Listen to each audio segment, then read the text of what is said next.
तो good morning. जैसा देखो निफ्टी 50 में एक गैप अप ओपन होने के बाद एक फॉल आया है। तो देखो एक प्रीवियस डे हाई था, जैसे देखो प्रीवियस डे का चार्ट देखो आप कि यहाँ पे प्रीवियस डे स्विंग भी था और ये प्रीवियस डे का हाई भी था। जैसे हाई है और यहाँ से ही घुमा था तो स्विंग भी है।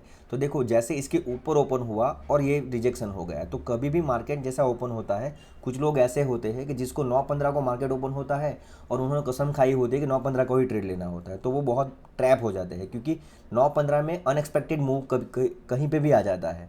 तो यहाँ पे मैं आपको लॉजिकल बात करूँगा। जैसे यहाँ पे मैं चाहूँ तो आपको बहुत सारे इंडिकेटर लगा के भी दिखा सकता हूँ, लेकिन मैं आपको प्योर प्राइस एक्शन दिखाऊंगा। ठीक है, इंडिकेटर भी काम करते हैं, लेकिन इंडिकेटर अगर आप देखोगे तो उसके लिए पहले मार्केट को राइड होना होना मार्केट को पहले राइड करना पड़ता है। राइड हो जाने के बाद फिर वो काम करता है। जैसा देखो मैं आपको एक चीज़ अब बताऊंगा जिस पे आप ट्रैप बहुत कम हो जाएंगे। जैसा आप ट्रैप होते हैं वो 50% चांस हो जाएगा कि आप ट्रैप नहीं होगे। ठीक है, तो जैसा ये देखो ये मेरा स्पॉट का चार्ट है, ये प्रीवियस डे के हाई के ऊपर ओपन हुआ था। लेकिन अगर मैं फ्यूचर का चार्ट यहाँ पे लगाया है, जैसे देखो फ्यूचर का चार्ट अगर आप देखोगे तो फ्यूचर का चार्ट प्रीवियस डे हाई था उसके एग्जैक्टली वहीं पे ओपन हुआ और प्रीवियस डे का हाई ये है और प्रीवियस डे का जो हाई का जो यहाँ पे कैंडल क्लोजिंग है वहाँ से ही वो रिजेक्शन हो रहा है।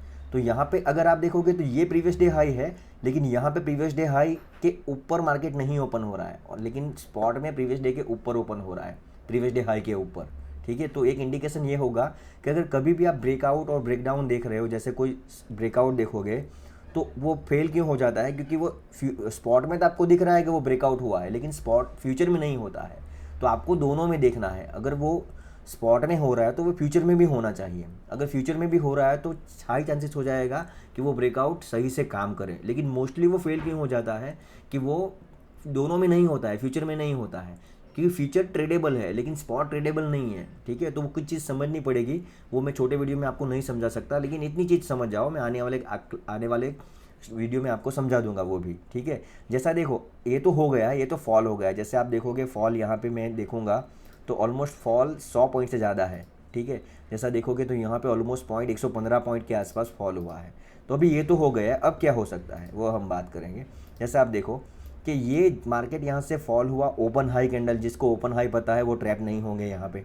जैसे ओपन हाई बना के फॉल हुआ और ये जो है, ये जो मैंने लाइन ड्रॉ की है वहाँ से वो सपोर्ट ले रहा है और ऊपर जा रहा है। इसका मतलब ये नहीं कि वी शेप रिकवरी से वो ऊपर जाएगा, लेकिन ये सपोर्ट बन रहा है। मुझे ट्रेड कैसे करना है, मुझे ट्रेड करने के लिए मुझे प्रॉपर सेटअप चाहिए, कहीं पे भी मुझे ऐसी एंट्री मिलनी चाहिए जहाँ पे मैं रिस्क रिवॉर्ड के साथ काम कर सकूँ।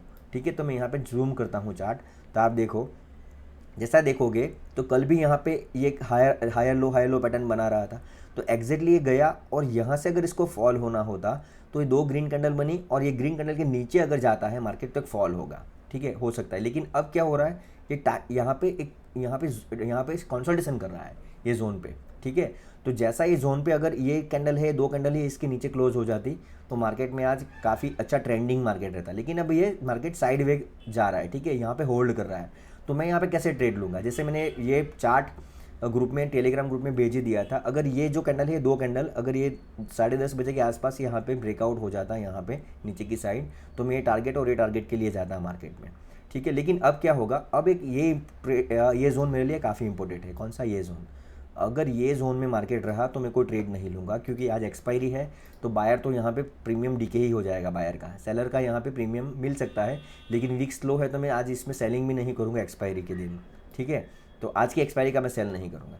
जैसे देखो यहाँ पे होल्ड कर रहा है तो ये लेवल के ऊपर क्लोजिंग करेगा मार्केट, तो ये लेवल के ऊपर क्लोजिंग करेगा तो मैं क्वांटिटी कम रख के ऊपर की साइड जाऊँगा, लेकिन इसके मैं कैंडल स्टिक देखूंगा कैसे कैंडल यहाँ पे क्लोज हो रही है, वो मेरे लिए इंपॉर्टेंट है।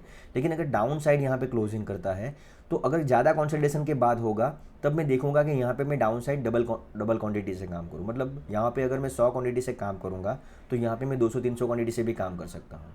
ठीक है, क्योंकि आपको यहाँ पे मोमेंटम चाहिए, बायर को मोमेंटम चाहिए। अगर आप यहाँ पे कहीं पे भी अननेसेसरी ट्रेड लोगे और मार्केट साइड में चला जाएगा तो वो प्रीमियम डीके में आपकी आधी प्राइस तो वो ऐसे ही प्रीमियम डीके कर जाएगा, अगर वो 2 घंटा 3 घंटा भी सस्टेन हो गया तो यहाँ पे मुझे मोमेंटम चाहिए। अगर इसके नीचे क्लोजिंग करता है तो मैं डाउन साइड देखूंगा, अगर इसके ऊपर क्लोजिंग करेगा तो मैं बहुत ही कम क्वांटिटी से काम करूंगा, या मैं देखूंगा कि वो कैसे ट्रेड लेता है। तो जैसे देखो ये लाइव मार्केट में मैं आपको दिखा रहा हूँ, अगर इसके नीचे को रेड कैंडल जैसे क्लोजिंग करेगी, जैसे नीचे आएगा तो रेडी कैंडल बनेगी ऑब्वियसली। जैसे देखो यहाँ पे अगर ऐसे कोई यहाँ पे रेड कैंडल क्लोजिंग करती है, जैसे मैं यहाँ पे रेड कैंडल करता हूँ, अगर ये रेड कैंडल के नीचे अगर यहाँ पे क्लोजिंग करती है तो पहले यहाँ पे मैं कुछ क्वांटिटी से काम करूँगा, और फिर अगर यहाँ पे कोई ग्रीन कैंडल बन जाए, इसके नीचे सपोर्ट के नीचे कोई ग्रीन कैंडल बन जाए, ऐसे मैं आपको ग्रीन कैंडल यहाँ पे दिखा देता हूँ, ऐसा कोई ग्रीन कैंडल बन जाए तो ग्रीन कैंडल का लो मेरे लिए इंपॉर्टेंट हो जाएगा। ये ग्रीन कैंडल का लो के नीचे मार्केट जा रहा है तो मार्केट शार्पली ये टारगेट तक भी आ सकता है, इमीडिएटली आ सकता है, मतलब कुछ ही टाइम में वो आ सकता है, कंसोलिडेशन नहीं करेगा वो। क्योंकि अगर क्या होगा, इस सपोर्ट ब्रेक होता है, इस सपोर्ट ब्रेक होने के बाद बायर यहाँ पे ट्राई कर रहा है ऊपर ले जाने के लिए, लेकिन अगर वो बायर के नीचे है, अगर वो बायर के नीचे भी कैंडल जा रही है तो वहाँ से वो शार्प फॉलिंग हो सकती है। तो अगर ज़्यादा कंसोलिडेशन हो जाएगा तो थोड़ा ट्रैपिंग चलेगा, लेकिन इमीडिएटली अगर फॉल हो रहा है तो हम देखेंगे, क्योंकि मार्केट का एक जोन यहाँ पे है, ठीक है। और मार्केट अगर आप बड़े टाइम फ्रेम पे देखोगे, थोड़ा बड़ा टाइम फ्रेम पे लेके चलता हूँ 1 आवर पे, तो मार्केट अभी काफ़ी अच्छी पोजीशन पे है, मतलब एक अपर साइड की पोजीशन में है, ये एक चैनल पे काम कर रहा है। अगर यहाँ पे इसको इसके नीचे अगर ये क्लोजिंग कर देता है, ये इसके नीचे, ये लेवल के नीचे, और ये हैमर के नीचे अगर आ जाता है, ठीक है, तब हम देखेंगे कि हम इसके नेक्स्ट डे हम उस पर हैवी क्वांटिटी में सेलिंग साइड जाएँ। लेकिन अभी वो कहीं से भी घूम सकता है, तो हम थोड़ा यहाँ पे संभल के काम करेंगे। जैसा देखो, कभी भी मार्केट इतना सिंपल भी नहीं होता है, लेकिन अगर आप सिंप्लिसिटी रखोगे तो आपका यहाँ पे या तो स्टॉप लॉस लगेगा या टारगेट लगेगा। अगर मेरा स्टॉप लॉस यहाँ पे 30 पॉइंट का है तो मैं टारगेट यहाँ पे 60, 80, 90 पॉइंट का टारगेट मिनिमम रखूँगा। 60 पॉइंट का टारगेट तो मैं रखूँगा ही रखूँगा। अगर मैंने सपोज 100 रुपये पे लिया है और मैंने 70 रुपये पे इसको स्टॉप लॉस रखा है, तो अगर मुझे 120 रुपये पॉइंट मिलेगा तो मैं बाई उसमें नहीं करूँगा, क्योंकि 30 पॉइंट का मेरा स्टॉप लॉस है, तो 20 पॉइंट में टारगेट लूँगा ही नहीं, चाहे मैं स्टॉप लॉस ले लूँगा। अगर मैं स्कैल्पिंग कर रहा हूँ तो वो अलग चीज़ है, और यहाँ पे मैं कोई डायरेक्शनल मूव कैप्चर करने की कोशिश करूँगा तो उसमें मैं स्टॉप लॉस ले लूँगा, छोटा टारगेट नहीं लूँगा। तो एक साइकोलॉजी का पार्ट है, आने वाले वीडियो में मैं आपको समझाऊँगा। ठीक है, धन्यवाद।